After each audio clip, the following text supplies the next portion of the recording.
네, 안녕하십니까. 주노플러의 신약 강의, GS건설, 채용 공고 및 자기소개서 문안 분석을 시작하겠습니다. 일단 채용 공고를 한번 봐볼까요? 명령명, 자, 보시고, 건축공학 및 건축학 전공자, 일반 건축 및 아파트 건축 시공. 예, 네, 이제 기본적인 이제 건축 전공하시는 분을 뽑는 거고, 이렇게 일반 건축 및 아파트 건축 시공을 이제 알려줬네요. 그래서 이런 부분으로 좀 중점적으로 쓰면 되고, 예, 어학 성적은 본다는 거는 나중에 해외, 예, 해외로도 한번 보낼 수 있다. 뭐 이런 거를 유추해 볼 수 있습니다. 예, 이거는 별로 중요하지 않고요. 그래서 이제 제가 이제 전자공시에서 한번 기업 분석을 갖고 와봤는데요. 어, 이제 자소서 쓸 때 전자공시 가서 매출 구조 보는 거는 필수입니다. 제가 나중에 이것도 강의로 만들 건데, 결국에는 이렇게 재무적으로 그 회사를 이해하고 가야 이 회사가 전략적으로 어디에서 돈을 벌고 있는지 이제 이런 부분들을 정확히 알 수가 있는데요. 어, 이거는 지금 손익계산서고 이제 이건 자산에 대해서 보여주는 건데 자산은 수익을 가져다 주는 거니까 지금 이 구성상으로 봤을 때 지금 자산이 가장 큰 데가 어딘가요? 어, 일단은 이 시기 때는 건축 부분이잖아요. 47기. 근데 이러다가 48기 때는 어디다? 기타 부분인데 이 기타 부분에 대한 거를 이제 좀 보강해서 이제 재무제표 주석에서 이제 기타 부분을 좀 파보는 것도 좋다. 그러면은 지금 현재 수익을 많이 나는 걸로 보면은 나오네요 여기. 예, 보통 이제 이렇게 분기 대비로 하는데 예, 건축 부분이 많습니다. 이 건축은 해외가 있고 이제 국내가 있는데 GS건설 같은 경우도 이제 우량 건설사이기 때문에 어, 그 해외에 대한 포션이 많을 거라고 생각이 들어요. 그러니까 우리나라 같은 중견 건설사 같은 경우는 별로 이제 국내의 포션이 높은데 GS건설은 이제 해외에도 많이 진출하고 있다. 그래서 그런 부분을 좀 자부심을 가질 만한 GS건설의 건설 사례들도 많이 좀 조사해 놓고 자서 쓰는 게 좋겠습니다. 자, 그래서 이제 자소서 항목에 대한 분석을 이제 시작을 해볼 텐데요. 즉 자소서 강의 특성상 순위가 당연히 있습니다. 이제 한번 하나씩 볼까요? 1번 지원 분야의 건축 및 역량을 키우기 위해 노력했던 경험에 대해 기술하십시오. 그리고 당시 상황과 구체적인 시점, 그리고 어떤 노력을 했는지 구체적으로 기술할 것, 그 과정에서 배운 점을 상세히 기술할 것. 네, 결국에는 이제 자기 이제 그 직무상 강점이죠. 그럼 2번 개인 성공 열정적 매사에 임하는 사람도 공동의 목표로 일할 때는 구성원 간의 협력 및 역할 분담과 관련하여 때로는 수동적으로 변하고 인간관계에 문제 생기기도 합니다. 해당 문제를 극복하는 본인만의 방법의 방안에 대해 기술하십시오. 이건 이제 회사 생활의 어려움을 어떻게 극복하는지 생활 이거는 모든 직장인들이 고민하고 있는 부분입니다. 그리고 3번 다른 사람이 인식하지 못하는 문제점을 파악하고 자신만의 독창적인 방법으로 문제를 해결한 경험에 대해 기술하십시오. 창의성이에요, 창의성. 창의성하고 관찰력.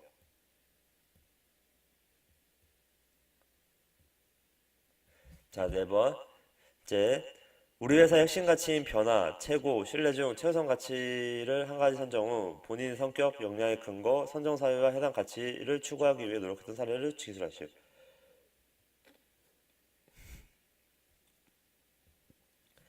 뭐 이건 뭐 회사에 대한 이해도고, 그 다음에 기타 상기 항목에 포함되지 않는 하고 싶은 말이 있다면 기술해 주십시오. 본 항목의 기입은 선택사항으로 응답란을 공단으로 두어도 전형사의 불이익은 없습니다. 여러분 이 말을 진짜 믿나요? 이건 페이크입니다. 진짜를 비면은 전형사의 불이익이 있는 겁니다.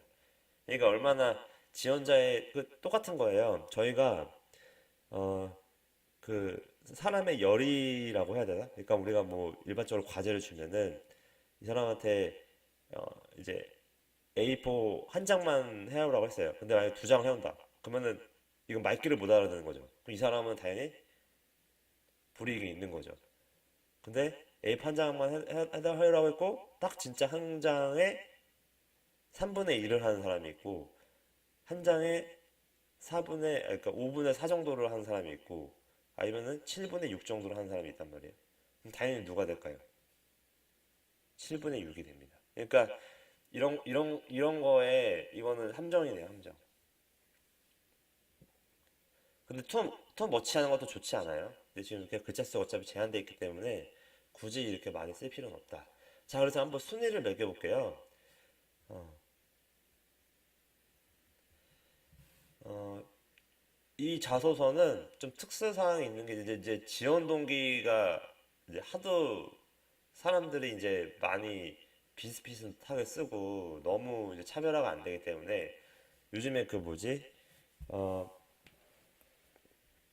NCS처럼 해서 이제 직무의 인재를 좀 중요하게 볼 것 같아요. 그래서 지금은 솔직하게 이제 1번이 가장 중요하고 그 다음에는 뭘까요? 2번입니다. 2번. 아주 정직하게 줬죠. 실무자들이나 이제 높은 팀장급 이상 사람들이 고민하는 게 이런 부분입니다. 사람이 수동적으로 변하기도 하고 실제 팀 구성원 간의 일을 하면서 많은 이제 불협화음이 있는 부분들을 어떻게 헤쳐나가는지 이런 거를 이제 그 리더나 조직의 정점에 있는 사람들이 눈에 다 보이는 것들이거든요. 그래서 이제 이런 2번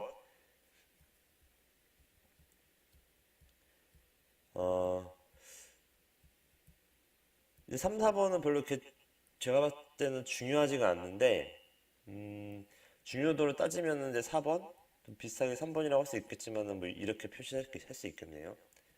그 다음에 5번. 그래서 이제 전략적으로 접근하면 사실 이제 이거는 하고 싶은 말이 있으면인데 어떻게 보면은 이 5번이 가장 앞에 갈 수도 있습니다. 제가 이제 그 이유를 설명을 해드릴게요. 이제 지원 동기가 없잖아요. 이런 항목 문항에서는 결국에는 지원 동기에서 보여줄 수 있는 건 뭐냐면 좀 차별화된 건데 내가 왜 건설 산업이고 왜 GS냐. 사실 이제 이런 것만 명확하면은 이제 면접을 자기 페이스대로 끌고 갈 수 있거든요. 그리고 추가적으로 내가 왜 이 건설업에 직무상 강점이 있느냐만 준비해온 것만 써면 되는 거예요. 자소서는 어렵지가 않아요. 그래서 왜 건설 산업이고 왜 GS냐? 그러니까 저라면은 여기 이 항목에 어 그런 내용을 쓸 것 같아요. 왜 건설 산업이고 왜 GS냐? 아니면 어 내가 정말 힘들었던 실패 경험, 실패 경험을 구체적으로 어떻게 극복했느냐를 쓸 것 같아요. 그러니까 정말 어렵고 힘든 경험이 있다라고 하는 지원자들은 그거를 이제 뿌려주는 겁니다. 그러니까 GS 건설사는 실제 건설 현장에서 실제적인 이런 어려움 이렇게 정신적인 어려움들이 많이 있을 거라 예상됩니다. 근데 저 또한 제 인생을 살면서 엄청나게 큰 실패 경험이 이것을 했고 그 과정에서 이것을 극복하기 위해 수많은 노력을 해왔습니다. 어떻게 생각을 했고 그 당시에 어떻게 이 그 멘탈을 부여잡기 위해서 어떠한 노력을 했고 그걸 결국 극복해서 성과를 냈습니다. 라든지 그러니까 두 가지 사례를 들 수가 있는 거예요. 근데 더 중요한 건 뭐냐? 왜 건설 산업이고 왜 GS냐고 하면은 사실 건설 산업은 또 이제 건설 산업에 대해서 진짜 이해하고 있는 사람들은 뭐냐면 우리나라의 건설 산업은 국내는 부동산 시장이 이제 초과됐단 말이에요. 그러니까 너무 버블이라고 그러죠. 그래서 이제 해외 진출을 많이 이제 꿈꾸는데 이런 대형 건설사들이 근데 우리나라는 아직 그런 건설에 대한 설계 능력이라고 하는 게 일반 유럽이나 이제 미국 같은 선진국에 비해서 좀 뒤처진단 말이에요. 그래서 그런 설계 능력 이런 시공 능력 이런 것들을 다 해외에서 사옵니다. 그런 원천 기술이 좀 부재가 이제 우리나라의 건설 산업의 한계인데, 근데 이제 이런 건설 산업이 발달하는 시기는 언제일까요? 석유 가격이 올라갔을 때입니다. 예. 원유 가격이 올라가면요, 중국이나 이제 자원으로 먹고 사는 나라, 뭐 러시아라든지, 뭐 중동이라든지, 전 세계에 이제 생각보다 많거든요. 뭐 남아메리카 쪽이라든지 이런 나라들의 좀 대형 플랜트나 이제 건축, 건설 붐이 일어납니다. 왜냐면은 이제 그만큼 자금을 많이 석유값이 올라가면 돈을 많이 벌기 때문에 그 돈으로 뭔가 새로운 신축 건물을 짓는다든지 이제 새로운 이제 투자 활동을 한단 말이에요. 이 사우디아라비아 예를 들면 뭐 아람코 같은 이제 회사들이 그럴 때 이제 좀 저가에 중저가에 빠르고 신속하고 경험치도 있고 어느 정도 좀 잘 질 수 있는 약간의 이제 기술력도 갖고 있는 한국을 많이 선호를 합니다. 그래서 이제 그때가 우리나라가 호황기인데 현재는 지금 저유가에서 약간 고유가로 변하고 있지만 그래도 아직은 예전에 호황처럼 건설업이 좋진 않거든요. 근데 제가 왜 이 말씀을 드리냐면은 이게 반대급부입니다. 이렇게 해외 시장이 잘 나갈 때는 반대로 국내 시장은 안 나갑니다. 왜냐하면 해외 수준이 많기 때문에 거의 국내 건설에 목맬 필요가 없어요. 그리고 특히 요즘에는 국내 부동산 시장이 좀 규제가 많다 보니까 국내보다는 이제 이런 대형 건설사들은 해외에 좀 포커스를 할 거란 말이에요. 이런 부분을 좀 지원 동기 건설 산업, 왜 건설 산업이고 왜 GS인지 꼭 넣어주시고 그리고 좀 한 가지 더 말씀드리자면은 해외 산업에 이제 중요한 거는 이렇게 중동이나 석유 가격이 중동에 있는 나라들이 이제 많이 투자 활동을 했을 때 석유 가격이 올라서 그런 경우가 이제 해외인데 반대로 이렇게 석유가 저유가인 그 최근에까지 이어진 흐름에서 봤을 때 이때는 또 국내 시장이 활용이 됩니다. 왜냐하면 고유가 때는 해외 건설 산업이 발달이 하고 아까 그 재무제표 봤을 때 그런 거를 한번 끄집어내 보세요. 재무제표 수치에서 그런 거를 지원 동기로 써도 됩니다. 그럼 결국에는 저유가 있을 때는 왜 국내 시장을 발달시켜요? 왜냐하면 우리나라는 대부분의 사람들이 이 건설업이나 제조업에서 일을 하고 있어요. 그래서 이제 뭐 우리 길거리에 나앉는다 그러죠. 그 실업자나 이제 국민들의 불만을 최소화하기 위해서 어쨌든 계속 생활자를 월급을 줘야 된단 말이에요. 이제 그렇기 때문에 저유가 시대에 이렇게 건설업들의 일하는 사람들 일자리를 다 정리해 버리면은 왜냐? 그러니까 저유가 시대는 돈을 투자했던 그 해외 건설 수주가 없으니까 이제 인력이 그렇게 많이 필요가 없는 거예요. 그래서 이제 건설 산업이 바라볼 수 있는 거는 국내밖에 없단 말이에요. 그래서 당연히 어떻게 한다? 이런 시점에는 일부러 부동산 버블을 키웁니다. 국가 정책적으로 실업자가 생기면 안 되기 때문에 해외 수주가 없다. 해외에서 돈을 못 벌어온다. 라고 하면은 금리를 낮춰가지고 어, 그 부동산 투자 이제 일반 서민들이 집을 많이 사게끔 한다. 그래서 이제 주택 붐을 일으켜서 뭐 신문 기사도 많이 내고 국가 정책적으로 이제 지방이나 이제 수도권 이 단위의 그 신규 아파트 단지 생긴다고 하면서 사람들을 아파트를 사게끔 부추기는 거예요. 그만큼의 그 금리 대출을 해서 이제 그 부채를 어떻게 보면 이제 일반 서민한테 떠안기면서 건설사가 돈을 버는 구조거든요. 여태까지는 저희 나라는 아쉽게도 그렇게 성장을 해왔어요. 그러니까 이런 부분까지 자기가 이제 이해를 하고 있다라고 하면은 그러면 자소서가 좀 달라지는 겁니다. 이 건설 산업이 왜 지금 돈을 벌고 있고 현 상황은 어떻게 진단을 할 수가 있는 거예요. 그럼 당연히 5번 같은 항목에서 이거를 막 앞당기는 지원자가 종이 한 장 차이를 만들어내는 겁니다. 그래서 저라면은 왜 건설 산업이고 왜 GS인지를 지금 현재 건설 산업의 시장 현황을 진단을 하고 그거를 뿌려주면서 나는 그 중에서도 왜 건설 산업에서 일을 하고 싶고 당연히 건축 공부를 했으니까 왜 GS에서 어떤 걸 하고 싶은지 이거를 명확히 적어주면 됩니다. GS의 강점을 찾아내세요. 제가 지금 이게 제일 중요해서 지금 좀 길게 말씀드린 거고요. 그래서 이제 이 순서로 두면은 5번, 그 다음에 이제 1번은 이제 이거 놓치시면 안 돼요. 구체적인 시점 하고 구체적으로 드러나서 기술할 것.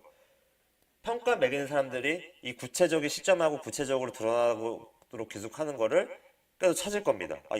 구체적이지가 않네. 소제목부터 바로 나가지는 겁니다. 그래서 자기가 건축 전공이나 이제 이런 측면에서 몇 년간 뭐 인턴을 했다든지 아니면은 인턴을 안 했다라고 하면은 학교에서 어떤 프로젝트를 했다는 거에 강점을 좀 들여서 근데 그 프로젝트를 어디다 연결시키는 게 좋냐? GS의 강점이나 연결시키는 게 좋습니다. 강점에서도 어떤 거? 지금 해외에서 돈을 벌려고 하는 거. 그러니까 이제 진단을 정확하게 해야 되는 거예요.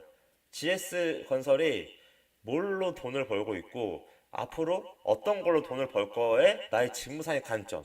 근데 직무상의 관점이 꼭 인턴이나 이런 게 아니라 그게 꼭 인턴이나 뭐 되게 실제 일했던 경험이 중요한 게 아니라 내가 전공을 했는데도 그거랑 연결시킬 수 있는 지원자가 중요한 겁니다.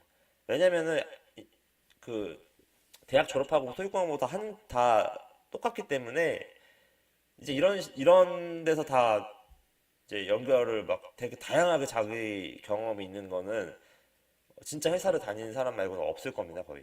그래서 웬만큼 자기 전공이나 관심도를 가지고 살아왔다. 이런 열정도 있다. 당연히 이런 열정이 있으려면 이런 직무상에 내가 필요한 거를 생각을 해서 이런 거를 뭐 자격증이라든지 실제 경험을 해왔다든지 이제 이런 적극적인 노력을 보여주는 게 중요한 거예요. 이 항목에서는. 그래서 이제 5번, 1번. 자, 그 다음에 이 회사 생활의 어려움은 뭘까요? 결국에는 공동의 목표를 할 때는 수동적으로 변하게 되고 이제 그 상하 관계에 따라서 사람이 이제 시키는 일을 하게 되는데 자, 이거는 사실은 마인드의 차이인데 저라면 이제 이런 사례에서 이렇게 쓸 겁니다. 나는 회사가 이제 여러 서양의 사람들이 모여서 큰 프로젝트를 진행하는 곳이기 때문에 어, 이제 나의 업무 방식만 고집하지 않고 그 과정에서 상대방이 필요로 하는 것, 그러니까 상대방의 의도를 파악하는 노력을 많이 한다. 그래서 상대방이 굳이 말하지 않아도 그런 거를 센스 있게 캐치해서 어떤 공통의 양식으로 업무를 진행한다든지 아니면은 그 정도 니즈에 맞춰서 이제 업무를 진행하는 편이다. 그러니까 뭐 상급자라든지 하급자라든지 그 상대방이 어떻게 일을 하기 원하고 하급자는 좀 편하겠죠. 근데 상급자를 맞추는 게 사실 어려워요. 회사 생활에는. 그래서 이제 그런 그런 사례를 써주면 되는데 결국에는 그겁니다. 내가 대학교에서 어떤 여러 사람이랑 프로젝트 진행해도 얘는 계속 나는 말을 하고 있는데 뭔가 계속 받아들이는 게 다르고 얘 일정도 안 맞춰주고 이렇게 하게 돼요. 이런 문제가 어디든지 여러 사람이 모인 곳에 생긴단 말이에요. 근데 그런 와중에 이걸 어떻게 극복할 거냐? 그러면은 회사 생활에 서로 공통의 이제 어 그 업무 방식을 서로 상대방의 업무 방식 이해를 하고 상대방이 이런 거를 먼저 말하기 전에 나는 그 니즈를 캐치하는 성향이고 그렇게 노력을 해왔다. 그 사례를 써준다든지 그런 게 없다라고 하면은 이렇게 구성원 간의 협력이 필요할 때 나는 소극적으로 대응하는 사람이 아니라 먼저 적극적으로 가서 내가 일을 진행하기 전에 먼저 물어보는 타입이다. 이제 이런 게 되게 중요한 겁니다. 회사 다니다 보면은 되게 소심하고 상대방 눈치를 많이 봐서 이렇게 바로 물어보고 진행할 수 있는 것들도 계속 혼자 끙끙 앓고 있다가 문제를 키우는 사람들이 있어요. 분명히 이런 유형들이 있는데 그런 거를 걸러내기 위한 거고, 그러니까 키워드는 적극성하고 난 어떻게 상급자의 니즈를 센스 있게 알고 알 수 있느냐, 이런 사례를 써주면 되는 겁니다. 키워드를 잡자면 이거 나름 중요한 항목입니다. 이거 아마 이제 실무자들이 꼼꼼하게 읽어볼 거예요. 1번하고 2번 같은 경우는. 근데 4번하고 3번은 굳이 중요하지 않습니다. 이제 이거는 이제 제가 4번을 먼저 썼는데, 우리 회사의 핵심 가치인 변화, 최고 신뢰 중 최우선 가치를 한 가지 선정 후 본인의 성격 연락, 역량과 근거, 선정 사유와 해당 가치를 추가하기 노력하는 사례를 쓰시오. 그러니까 이 세 가지가 이 회사는 진짜 중요한 거예요. 근데 그 중에서도 진짜 중요한 게 있거든요.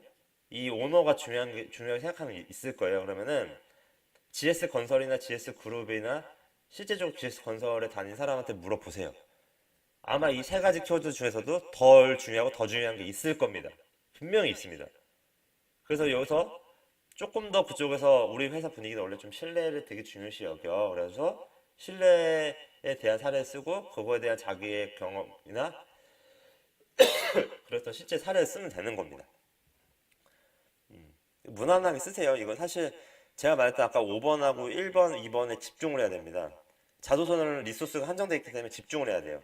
이거는 그냥 무난하게 그렇게 확인하고 써도 문제가 없다라고 보시면 되고, 그래서 이제 이 5번을 앞으로 옮기는 활동을 해야 되는 게 이 자소서의 문항의 본질이다. 진짜 꿰뚫어보는 사람들은 이렇게 공란으로 줬을 때 진짜 바보들은, 떨어진 사람들은 공란으로 올린 사람들이고, 그리고 더 나아가서 이거를 공란으로 두지 않으면서 이 안에서 지금 없는 항목, 그래서 나를 어필할 수 있는 엄청난 실패 경험 아니면 실패 경험을 투지와 집념으로 해결했던 경험 아니면 그 다음에 자기 건설 산업이고 왜 GS인지 이 명확한 사람. 네, 이런 걸로 찾아내야 돼요. 이런 걸 볼 줄 알아야 돼요. 그게 취업 준비입니다. 자, 그래서 이런 다른 사람이 인식하지 못하는 자신만의 독창적인 방법으로 문제를 해결하는 거예요. 근데 이거는 관찰력인데, 우리가 사실 살면서 되게 그 휩쓸려 살기 때문에 막 되게 어떤 사례를 구체적으로 관찰한다거나 시간을 두고 이렇게 하는 경우가 많지 않습니다. 이제 그런 게 있기 때문에 이제 이제 이 사람이 얼마나 좀 디테일한가를 보는 거거든요. 그 회사에서도 일을 좀 꼼꼼하고 디테일하게 하는 사람들이 있어요. 그래서 이제 그런 데서 새로운 문제점을 찾아내서 자기만의 독창적인 방법으로 일을 하려고 하는데, 사실은 사람이 없는 데서 이렇게 일을 하면은 일을 더디게 만들죠. 제 자기는 이제 좀 자기 딴에는 관찰력도 있고 좀 자기가 뛰어나다고 생각할지 몰라도 이런 사람들이 일을 더디게 만들게 합니다. 현실적으로는. 근데 그래도 나는 어떤 대학 시절에서 이렇게 간단한 뭐 토익 스터디를 하든 어떤 걸 해도 그 안에서 이렇게 하면 좀 더 효율적이겠는데? 이렇게 하면 좀 더 애들이 점수가 빨리 올라가겠는데?